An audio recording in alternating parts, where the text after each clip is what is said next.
आज का वीडियो हमारा इलेक्ट्रिकल वायरिंग क्लास का क्लास 2 है।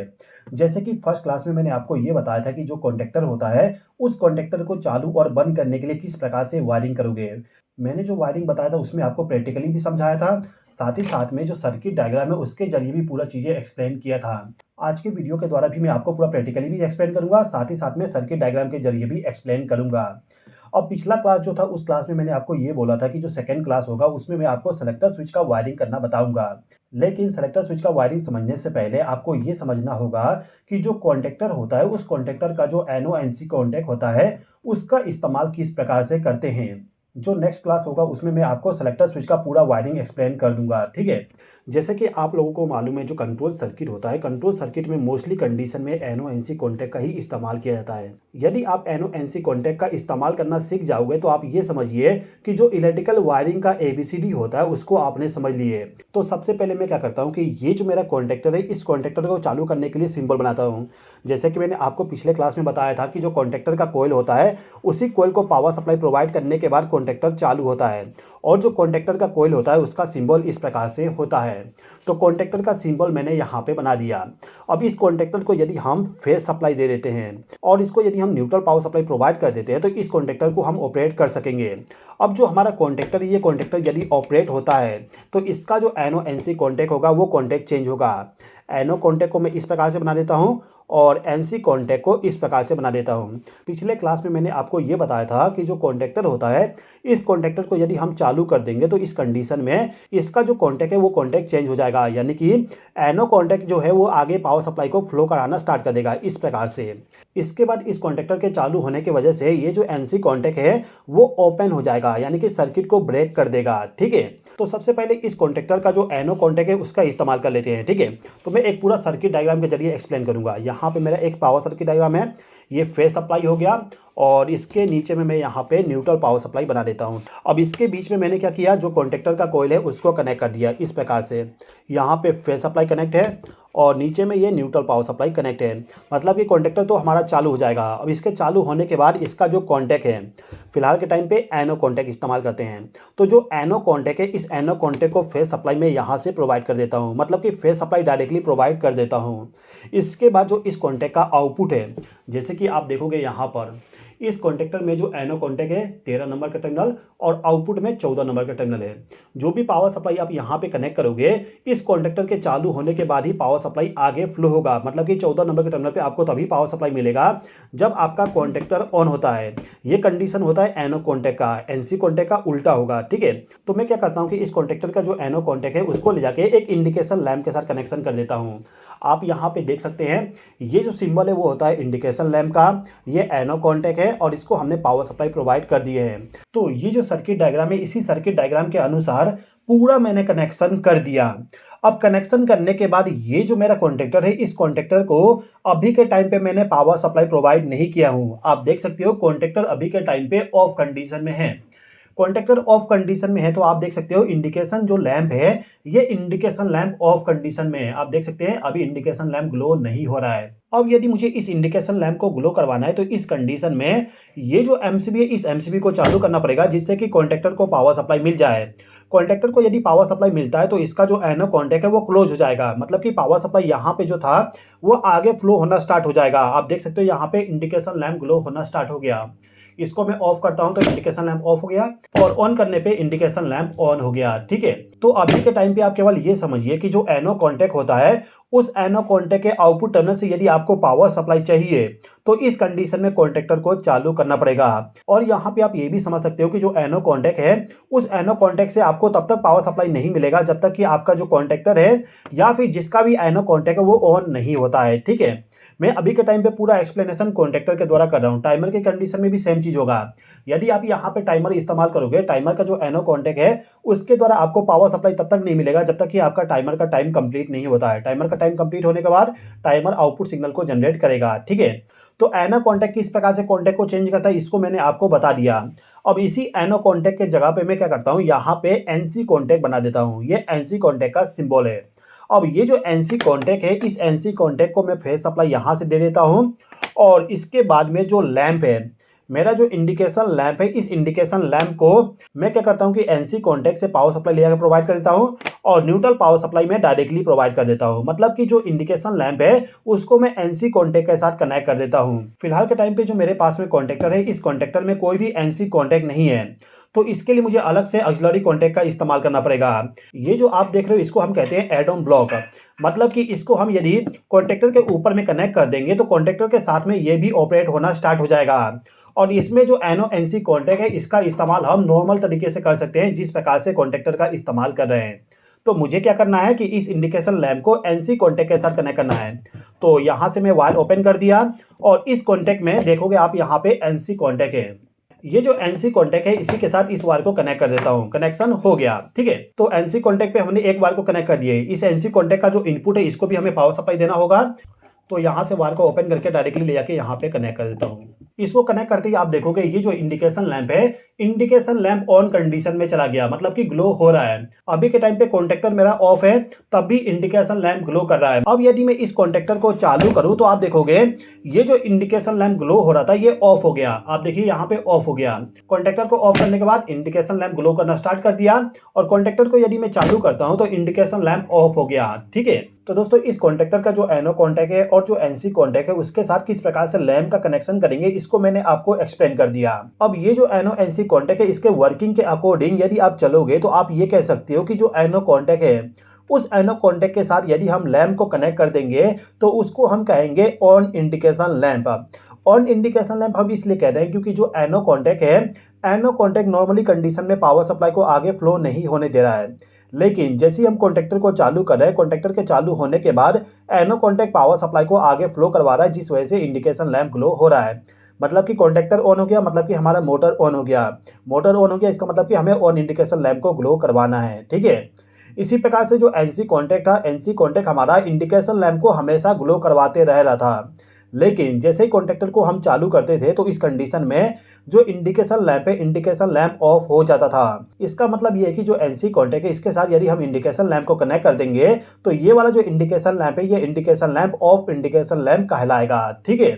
तो on indication lamp of indication lamp कैसे कनेक्ट करेंगे और इनके पीछे का लॉजिक क्या है इसको आपने समझ लिए। अब दोस्तों ये जो कॉन्टैक्टर है इसी कॉन्टैक्टर के साथ में यदि हमें किसी और कॉन्टैक्टर को भी कनेक्ट करना है, मतलब कि हम कुछ ऐसा लॉजिक बनाना चाहते हैं जिसमें होगा क्या, यदि हम इस कॉन्टैक्टर को चालू कर देते हैं तो इसके चालू होने के बाद ये वाला जो कॉन्टैक्टर है ये चालू हो जाए और ये वाला जो कॉन्टैक्टर है इसको ऑफ कर दे तो ये वाला जो कॉन्टैक्टर है ये भी ऑफ हो जाए। तो यदि आपको कभी ऐसा कनेक्शन करना है तो आपको सिंपली क्या करना होता है कि जो आपका कॉन्टैक्टर है उसी कॉन्टैक्टर का एनो कॉन्टैक्ट इस्तेमाल करना पड़ेगा। कैसे करेंगे समझिए। देखिए ये जो फेज सप्लाई है मैं यहाँ पे अलग से बना लेता हूँ। फेज सप्लाई हो गया और नीचे में न्यूट्रल पावर सप्लाई हो गया और ये जो कॉन्टैक्टर है इसका मैं यहाँ पे सिंबल बना देता हूँ। अब ये जो कॉन्टैक्टर इसको हम डायरेक्टली न्यूट्रल पावर सप्लाई दे देंगे और इसको चालू करने के लिए अभी के टाइम पे मैं डायरेक्टली पावर सप्लाई प्रोवाइड कर रहा हूँ। मतलब कि एमसीबी को चालू करने के बाद कॉन्टैक्टर चालू हो जाएगा। अब कंडीशन ये था कि इस कॉन्टैक्टर के चालू होने के बाद जो दूसरा कॉन्टैक्टर है वो कॉन्टैक्टर चालू होना चाहिए। तो इस कंडीशन में मुझे क्या करना होगा कि इस कॉन्टैक्टर का जो कनेक्शन होगा उस कनेक्शन के लिए मुझे इसी कॉन्टैक्टर का एनो कॉन्टैक्ट इस्तेमाल करना पड़ेगा। मतलब कि इसका जो एनो कॉन्टैक्ट है उसको मैं यहाँ पे ला दूंगा, ठीक है। मैंने यहाँ पे इस कॉन्टैक्टर का एनो कॉन्टैक्ट बना दिया। मान लेते हैं कि ये जो कॉन्टैक्टर है ये कॉन्टैक्टर K1 है और ये वाला कॉन्टैक्टर है K2, ठीक है। तो K2 कॉन्टैक्टर को मैं न्यूट्रल पावर सप्लाई डायरेक्टली दे देता हूं। इसके बाद इस कॉन्टैक्टर को फेज सप्लाई प्रोवाइड करने के लिए आपको क्या करना होगा, सबसे पहले तो पावर सप्लाई लेके जाना है और इस कॉन्टैक्टर का जो एनो कॉन्टैक्ट है, जैसे कि मैंने आपको बताया इस कॉन्टैक्टर के ऊपर में यहाँ पे एनो कॉन्टैक्ट है तो पावर सप्लाई सबसे पहले इस पॉइंट पे जाएगा और इसका जो आउटपुट है उस पॉइंट से पावर सप्लाई को लेके जाना है। और जो कॉन्टैक्टर का A1 है, मतलब कि यहाँ पे जो A1 टर्मिनल है इस टर्मिनल पे फेज सप्लाई प्रोवाइड करना होगा। तो आप यहाँ पे देख सकते हैं कि इस कॉन्टैक्टर को हम डायरेक्टली पावर सप्लाई प्रोवाइड कर रहे हैं और इसका जो एनो कॉन्टैक्ट है उसके साथ हमने कॉन्टैक्टर को कनेक्ट कर दिया। सेम चीज यहाँ पे होगा, जिस प्रकार से इंडिकेशन लैंप आपका ग्लो हो रहा था उसी प्रकार से अब ये कॉन्टैक्टर चालू होगा। दोस्तों एक चीज हमेशा ध्यान दीजिएगा, जब भी आप कभी वायरिंग करने जाते हो और उस वायरिंग में यदि आपको दो कॉन्टैक्टर का कनेक्शन करना है तो कनेक्शन करने के टाइम पे बहुत सारे जगहों पे मैंने ये देखा हो कि जो कॉन्टैक्टर है उसी के पैरेलल में इस प्रकार से दूसरे कॉन्टैक्टर को कनेक्ट कर देते हैं। मतलब कि दोनों कॉन्टैक्टर को यदि चालू करना है तो इसी के पैरेलल में इसको भी कनेक्ट कर देते हैं, लेकिन ऐसा कनेक्शन आपको नहीं करना होता है। यदि आपको इस कॉन्टैक्टर को इसी के साथ कनेक्ट करना है तो आप क्या करिए, इस कॉन्टैक्टर का जो एनो है उसका इस्तेमाल कर लिए। जिस प्रकार से मैंने यहाँ पे बताया उसी प्रकार से कनेक्शन करना है, इस प्रकार से आपको कनेक्शन नहीं करना है। तो इस प्रकार से कनेक्शन करने के बाद क्या होगा, इस कॉन्टैक्टर को यदि हम चालू करते हैं तो दूसरा वाला जो कॉन्टैक्टर है वो भी चालू हो जाएगा, और इसको हम यदि ऑफ करते हैं तो ये वाला जो कॉन्टैक्टर है ये भी ऑफ हो जाएगा। ठीक है। अब दोस्तों मान लीजिए कि ये जो एनो कॉन्टैक्ट है, इस एनो कॉन्टैक्ट के जगह पे हम एनसी कॉन्टैक्ट कनेक्ट कर दिए, तो इस कंडीशन में क्या होगा कि जो आपका पावर सप्लाई है वो पावर सप्लाई यदि ऑफ कंडीशन में रहता है तो ये वाला कॉन्टैक्टर चालू रहेगा, और जैसे इस कॉन्टैक्टर को आप चालू करोगे तो इसके चालू होने की वजह से ये जो एनसी कॉन्टैक्ट है वो ओपन हो जाएगा, जिस वजह से ये वाला जो कॉन्टैक्टर है ये ऑफ हो जाएगा और ये वाला ऑन कंडीशन में रहेगा। ठीक है। वैसे तो जो मैं यहाँ पे कनेक्शन बता रहा हूँ इसमें डायरेक्टली पावर सप्लाई दिया जा रहा है। यदि आप मेन पावर सप्लाई को ही बंद कर दोगे तो दोनों कॉन्टैक्टर ऑफ हो जाएगा, क्योंकि फेस सप्लाई भी नहीं रहेगा, न्यूट्रल पावर सप्लाई भी नहीं रहेगा। लेकिन कंट्रोल सिस्टम में क्या होता है कि जो हमारा यहाँ पे कॉन्टैक्टर है इसको चालू करने के लिए पुश बटन का इस्तेमाल किया जाता है। जैसे कि ये वाला जो स्टार्ट पुश बटन है इसका इस्तेमाल किया जाएगा कॉन्टैक्टर को चालू करने के लिए, और स्टॉप पुश बटन का इस्तेमाल किया जाएगा कॉन्टैक्टर को ऑफ करने के लिए। तो इस कंडीशन में क्या होगा, कॉन्टैक्टर को यदि चालू करते हैं तो कॉन्टैक्टर ये वाला चालू हो जाएगा और दूसरा वाला आपका ऑफ कंडीशन में चला जाएगा। ठीक है। अब दोस्तों मान लीजिए कि आपके पास में दो कॉन्टैक्टर है, मैं यहाँ पे कॉन्टैक्टर का सिंबल बना देता हूँ। सबसे पहले ये दो कॉन्टैक्टर आपके पास में हैं, इनको मैंने directly neutral power supply provide कर दिया। अब इन दोनों कॉन्टैक्टर का वायरिंग में हमें कुछ ऐसा करना है जिससे कि जो हमारा फेस सप्लाई है, फेस सप्लाई यदि इस कॉन्टैक्टर में जाता है, मतलब कि इस कॉन्टैक्टर के ऑन होने के बाद ये वाला कॉन्टैक्टर ऑन नहीं होना चाहिए। तो ऐसा यदि आपको कुछ करना है तो आपको क्या करना होगा, इस कॉन्टैक्टर का जो एनसी कॉन्टैक्ट है उसका आप इस्तेमाल कर लीजिए इस कॉन्टैक्टर के सर्किट में, जैसे कि मैंने आपको यहाँ पे बताया इसी प्रकार से आपको यहाँ पे करना है। लेकिन डिफरेंस यहाँ पे ये रहेगा कि इसका जो पावर सप्लाई यहाँ पे जा रहा है वो अलग से पावर सप्लाई आना चाहिए। मैं यहाँ से दूसरा पावर सप्लाई लेके आता हूँ और इस एनसी कॉन्टैक्ट के साथ कनेक्ट कर दिया, इसको मैं रेड कलर कर देता हूँ। यहाँ पे पावर सप्लाई कनेक्ट हो गया। अब इससे जो पावर सप्लाई जाएगा वो चला जाएगा इस कॉन्टैक्टर में। ठीक है। तो इतना कनेक्शन करने के बाद क्या होगा, यदि आप इस कॉन्टैक्टर को चालू करते हो, मतलब कि फेस सप्लाई और न्यूट्रल सप्लाई इसको प्रोवाइड करते हो, तो ये वाला कॉन्टैक्टर चालू हो जाएगा, और इसके चालू होने की वजह से ये जो एनसी कॉन्टैक्ट है ये ओपन हो जाएगा, मतलब कि सर्किट ब्रेक हो जाएगा।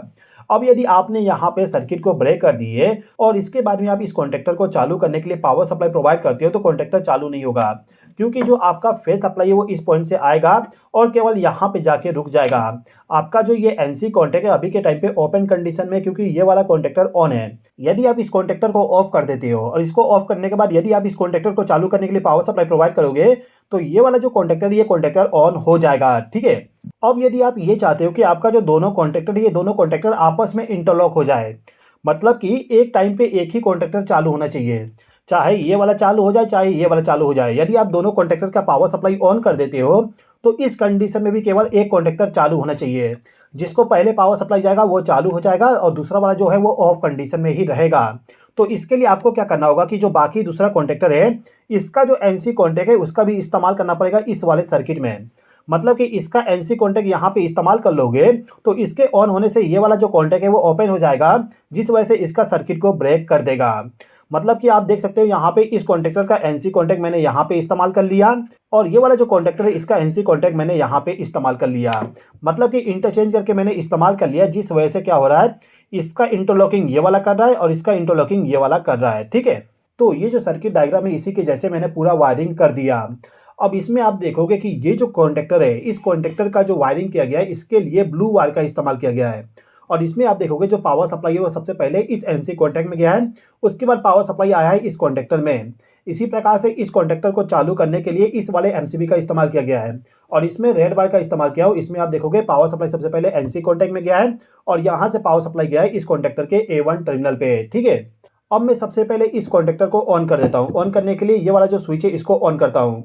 इसको ऑन करते ही आप देखोगे कॉन्टैक्टर ऑन हो गया। अब यदि मैं इस वाले कॉन्टैक्टर को चालू करने के लिए इस वाले एमसीबी को ऑन करता हूं तो आप देखोगे कॉन्टैक्टर ऑन नहीं हुआ।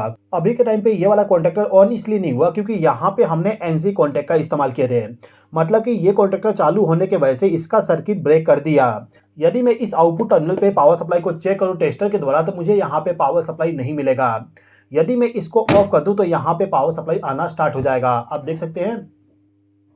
चलिए यहाँ पे टेस्टर ग्लो हो रहा है लेकिन अच्छे तरीके से दिख नहीं रहा होगा। आप देख सकते हैं यहाँ पे कॉन्टैक्टर ऑन हो गया है। ठीक है। अब यदि मैं इस वाले कॉन्टैक्टर को चालू करने के लिए इसको प्रेस करूं, यानी कि स्विच को प्रेस करूं, तो आप देखोगे ये ऑन नहीं हुआ। इसको यदि मुझे ऑन करना है तो इसको ऑफ करना पड़ेगा। ये वाला कॉन्टैक्टर ऑफ करने के बाद ही ये वाला ऑन होगा। आप देखिए इसको ऑफ करते ही ये वाला चालू हो गया। तो आज के इस क्लास के द्वारा आपने ये सीखे कि जो कॉन्टैक्टर का NO-NC कॉन्टैक्ट होता है, वो किस प्रकार से वर्क करता है और वो जो NO-NC कॉन्टैक्ट है, उसका इस्तेमाल हम किस प्रकार से करेंगे। दोस्तों, आने वाले क्लास में NO-NC कॉन्टैक्ट का इस्तेमाल बहुत ही ज़्यादा किया जाएगा, तो और भी जो NO-NC कॉन्टैक्ट का कॉन्सेप्ट है, उसको मैं आपको आने वाले क्लास में एक्सप्लेन कर दूँगा।